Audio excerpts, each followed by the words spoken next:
So, following the video I made with Bitman360, Tom Gillespie got in touch with me, who is making this, the Fakefluencer film, about Bitman and his scams. He's wants to put his side out there, respond to some of the comments Bitman made, and he's going to be joining me on this call any minute.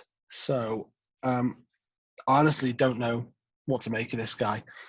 He could be legit. He might not be. Bitman thinks he's just a bad investor who put his money into a project, didn't understand it, and then got unhappy about it. That's possible, but it seems to me that going to the extent of making an entire film just seems a bit too far.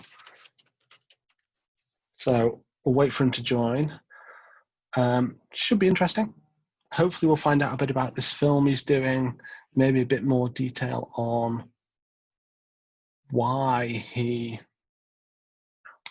particularly thinks Bitman is worse, because let's face it, we all know there's a lot of scammers in crypto. So let's just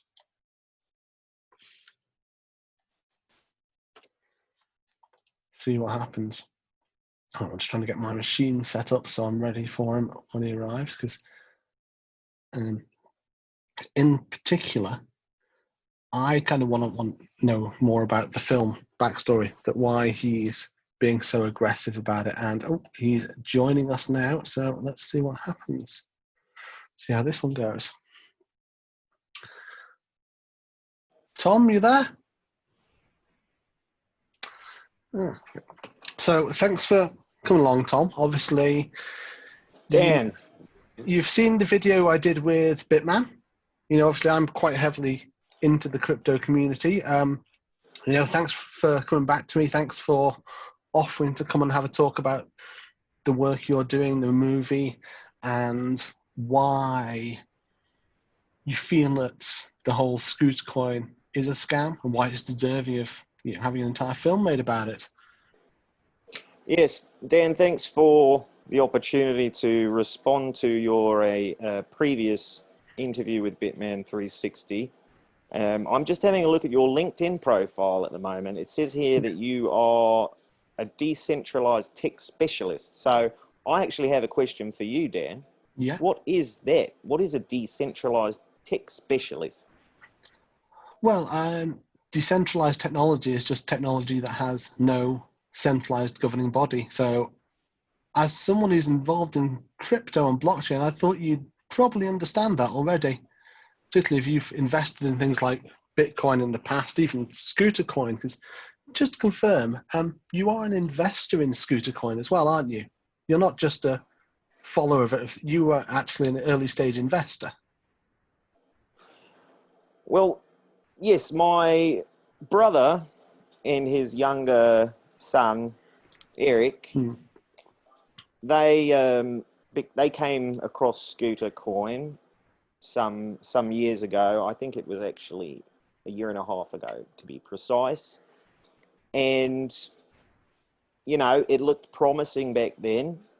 There was a lot of innovation going on in the scootering industry.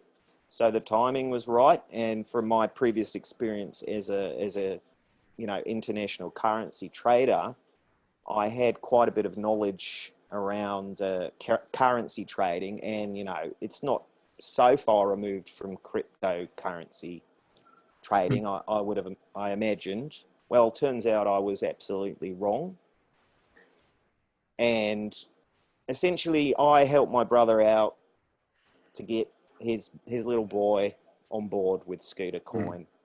And little boys spend a lot of time on the internet, and they basically, from my perspective, he was hoodwinked by this crypto influencer Bitman360, who became the target of my investigation because of my personal connection to the project in that regard, and my family being affected directly. Okay, so when you say, obviously, I'm assuming that a lot of the scam side of it and the history of this is going to come out through the film, and you probably don't want to give too much away. But can you give us any detail on the nature of the scam? Because a lot of people have seen Bitman 360, myself included. We've spoken to him, and it seems legitimate. He's got a solid project. He's got a good end use case. He's got a full stack, so he's got a full hardware base as well for it. What about it makes it a scam? Well, without giving too much away and spoiling the investigation for your audience, essentially it comes down to peddling fake influence, which is essentially, it's not solely peddled by people such as Bitman 360, although they play an enormous role. The scam itself, which I'm still actually partially investigating, it continues into post-production. Yeah.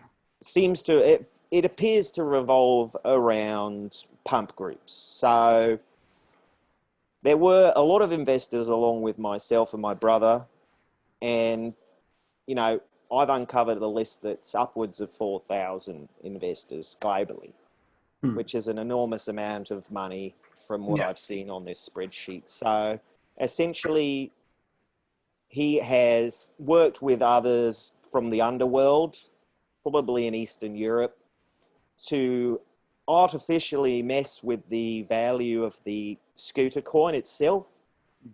And in parallel, he has focused, excuse me, Dan, he has focused on something called the Buttercup device, which, claims to mine and distribute scooter coin in a rewards algorithmy way. I don't fully understand the tech part of it. That's not my job.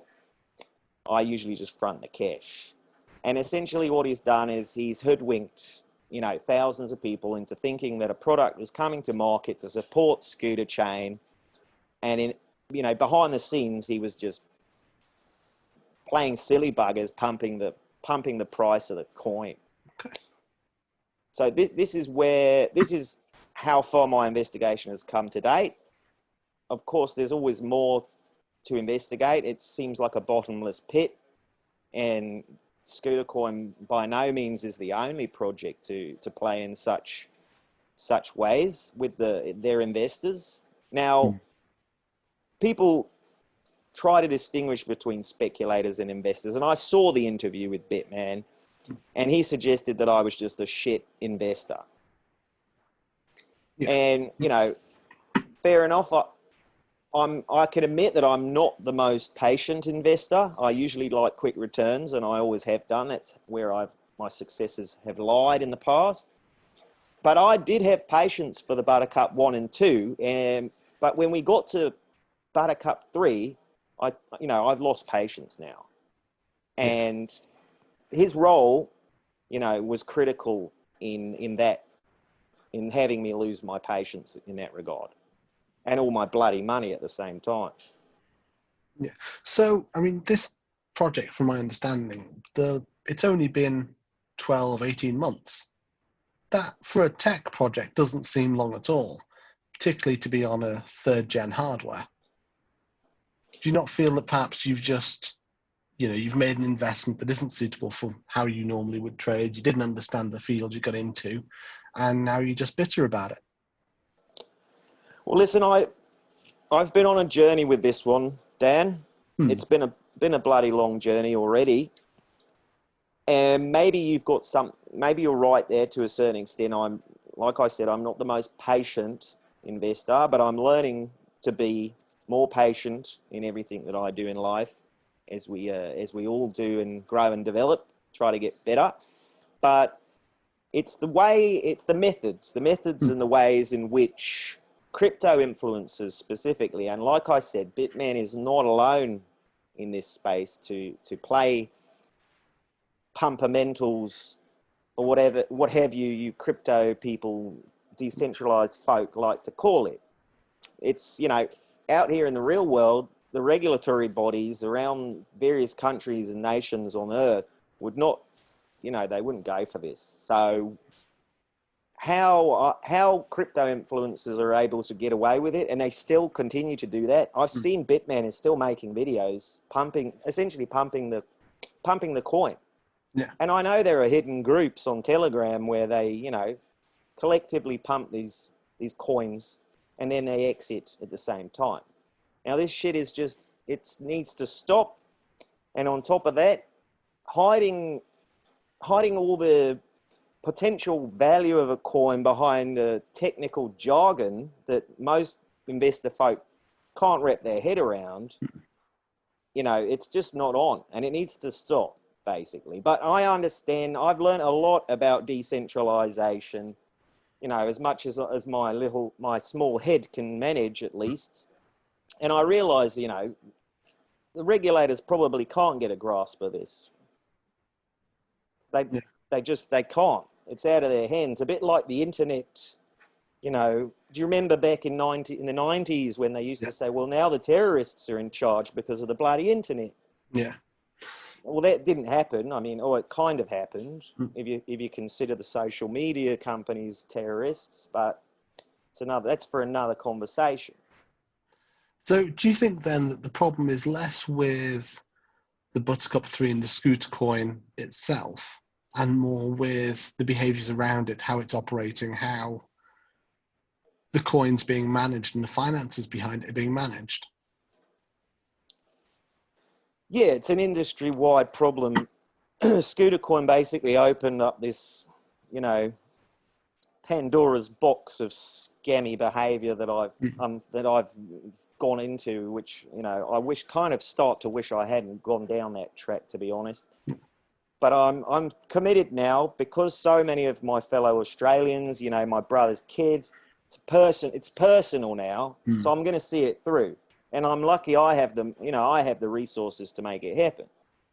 But not everybody does, and actually a lot of people don't seem to keep track. Like, the type of people that buy these shit coins don't even seem to keep track of their portfolios properly. So it's almost like they're spending other people's money.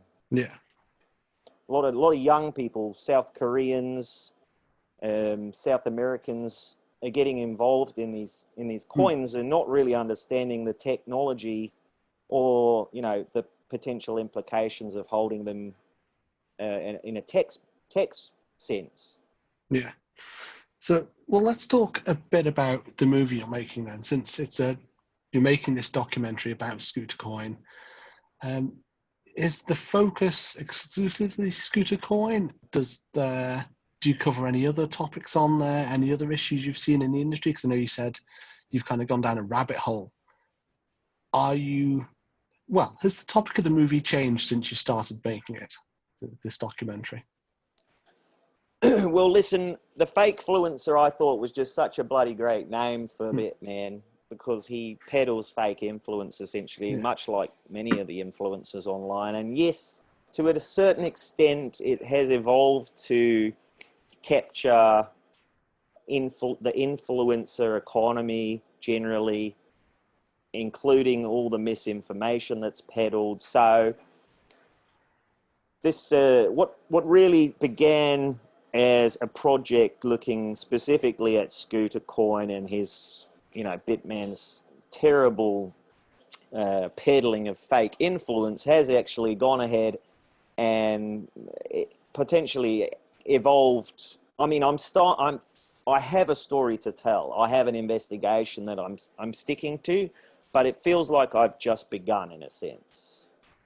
And you can look online. There's plenty of examples of people peddling fake influence to bump products or services or what have you. It's not just coins, crypto coins, but crypto coins have this added element of baked in economy, if you like, this economic behavior where an entire fleet of influencers can operate together in a sort of alternative economy. So in that sense, it's a much more powerful, potentially disruptive space as compared to beauty influencers getting paid in the dollar for peddling perfume or what have you. But So, yeah. With it then, so obviously your focus is on Bitman 360. Is that focus more because you have this personal connection, you feel your family was scammed by it, or is it just because you think he is one of the worst examples out there of this sort of person? Is he a particularly bad example of, a fakefluencer, as you call them? He's the pinnacle. He's the quintessential, basically. And yeah, he's the perfect target. Fair enough, he's a young guy who potentially got involved with some, shady folk. But at the end of the day, he still bears responsibility. He's of age that he can bear responsibility for his actions. And he's also, visually, he allows, to have him as the subject matter for the film allows the film to attract that demographic. Yeah.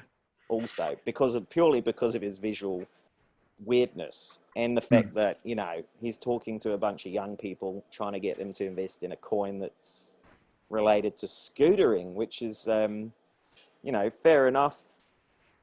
It's pretty bizarre, but I mean, it's not unheard of to, there are weirder coins out there. Yeah. So do you view the film as a warning to those people he's targeting then, that it's a way for them or for you to make them aware of the dangers of this sort of thing? Absolutely. This is a quest, and I'm sharing my quest, my journey with those that need to get access to this information ASAP, basically. Especially the younger crowd, like my brother's son. I mean, he was very young, but there are, on this list, this investor list that I was able to capture on my investigation early on that sent me down that rabbit hole, there are numerous young people who, they're very, very deeply involved in Scooter Coin, financially speaking. Yeah. But up here, there seems to be nothing going on. So this kind of like lack of attention, if you like, to details or even understanding of the technology allows such characters as Bitman 360 to continue to get away with this behavior. So yeah, this is a canary in the coal mine kind of movie. And well, do you think though that justifies your behavior of tracking down his parents and interviewing them? Because I believe you went through that approach as well. Rather than going direct to him, you've gone to his friends, his family. Was that justified? yeah, listen, I have spoken to his parents as part of the investigation, and I have spoken to a lot of other people as well, not only his parents. And yes, it was justified. I have not been able to get close to him. There was one moment in Sweden where when we were traveling over there, that I managed to get very close. I actually saw him with my own eyes, and I can tell you for a fact that he was wearing a wig. So, it cleans up any misconceptions around him actually having long hair, because it was definitely a bloody wig. Whether or not I should pursue him via his family and friends is not up for debate, to be honest. It's an investigation. Everything, all cards are on the table. Every option, every avenue should be explored. That's just proper investigatory procedures. But this isn't a criminal investigation, is it? He's not committed any crimes that you know of. He's just done something you don't like. Well, I'm quite confident that my investigation will uncover crimes, proper, real crimes, and it's only a matter of time. And actually, once again, I do not want to spoil the movie at all for your audience here, but there will be new information revealed upon the premiering of this, the Fakefluencer film. So, not all the facts are out there on Twitter or Instagram or wherever the sharing happens. there is new information that we are withholding until the movie is ready, at which point we will go to the authorities and start the proper legal procedures. But right now, you know, we've got a film to make. Yeah. So, excuse me. I mean, when I spoke to Bitman360, he said you hadn't made any direct attempts to talk to him. You hadn't, DM'd him on Twitter or contacted him through his agent at all. True. That's just not true. My entire production team have been trying to get hold of him on the daily. You know, I regularly tweet at him, Instagram at him, and even I've even gone into the YouTube comments before on his videos, and I've spoke to people that invested in the coin, many people around the world. Yeah. And fair enough, not a lot of them are paying attention about their investments in Scooter Coin. And again, that's how he gets away with it. But listen, Dan, the man the kid, he needs to go and get a proper job before he ends up going down, the black market route and ended up peddling drugs, because that's where it all leads. Yeah. No, interesting interpretation of crypto. I mean, so I suppose I still can't quite get my head around why him, because there's so many. Was that literally the first investment you made into crypto, was Scooter Coin? I don't like to talk about my investments publicly, but yes, it was. And, arguably I could have done a bit more homework, of course, but that doesn't stop the fact that he still continues to peddle this coin to young people around the world. It's nothing to do with me, essentially. It's more about, fair warning to people of the future that this guy runs around, and there are more like him. He's just an example of many. But listen, I want to know what does make Bitcoin great again mean? Like, I don't get how you can make it is it not great? Did it stop being great? There are issues around the way it works at the minute and the decentralization aspects of it that need improving. Plus, with the American elections going on, I thought it was a nice little play on that. So, well, this highlights, just one of the issues with these so-called consensus algorithms. Yeah. Bitman spouts similar technical jargon, and, I'm aware that there's over 30 types of Bitcoin alone. What kind of an industry claims decentralization and some sort of utopic vision for the economic future, can't even maintain a single currency? It just boggles my mind. Yeah. Do you feel then that you maybe don't understand cryptocurrency and blockchain technology? I don't think anybody understands it, and especially bloody crypto influencers. They pretend that they know what they're talking about, but they don't. I mean, the only people that understand cryptocurrency are the people behind the code, who write the code, and whatever they write is oath, basically. Anybody else who tries to interpret it is just they're playing silly buggers. They're mucking around. But if you don't understand it, why did you feel it was appropriate to invest in it? Surely that's investing 101. You put your money where your knowledge is. If you understand something, you put money at it. If you don't, then you steer clear. Yeah, well, listen, I was helping my brother out and his kid. It was a personal matter. So that's all I can say about that. Basically, it was a personal gift, and I trusted that my brother had done his homework, essentially, and it turns out he hadn't.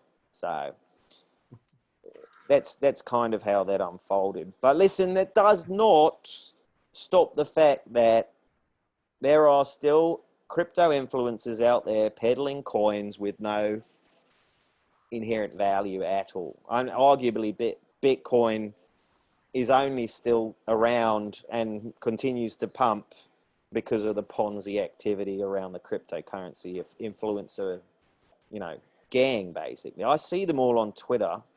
There's a shitload of them. They all just pump in the coins. That's all they do. That's the only thing that's happening there. Where's the that's certainly going to application? be a controversial opinion among the sort of people I know in crypto. But so before we wrap it up then, let's talk briefly about the film. Just because there might be people watching this who have watched my interview with Bitman as well and think, you know what, I think Tom's right. Maybe they've been stuck in the past. Maybe they don't get it. But they think you're onto something. How can they, because I believe you're doing free tickets for the film as well, something like that? That's correct, Dan. Yeah. There is a premiere, and if you go to thefakefluencer.com/free ticket, you can get a ticket to that premiere. Limited supply, of course. Yeah. And basically, you can come and watch the premiere for free, and then after that, we'll go straight to streaming, Amazon, iTunes, and what have you. But there is a deal, there was a deal, and I'm not gonna give up on that deal with the 60 Minutes Australia, because that's kind of my dreamboat show, and it's actually partly why I started this I wanted to do this investigation as a TV show. I've always really respected 60 Minutes Australia. I don't know if you've ever seen it, but they have absolute professional interviewers on there, and I know some of the girls from the back office. So I'm going to continue to maintain that goal for the project as well, and we'll see how that unfolds. But apart from that, right now you can get a ticket, free ticket, and actually you'll come behind the scenes as well. You'll see a little bit of my production blog. I've dripped a little bit of it out there, but there's a much more in-depth behind the scenes vlog. Once you've signed up, you'll see, you'll get access to that. Yeah. Great. Well, obviously, I think it's fair to say we have differing opinions on a lot of stuff around the field, but, always good to talk to people who are don't always match the same opinion. So thanks for taking the time out to talk to me. Hopefully a few people on here will see this, will get in touch with you. So you're on LinkedIn and you're active on Twitter as well, I believe. That's correct. Yeah, so can people get in touch with you through that if they want to directly? Yes, Twitter. I'm most active on Twitter or LinkedIn. Yeah. And for those of you on LinkedIn that keep sending me messages about potential jobs, I'm not interested.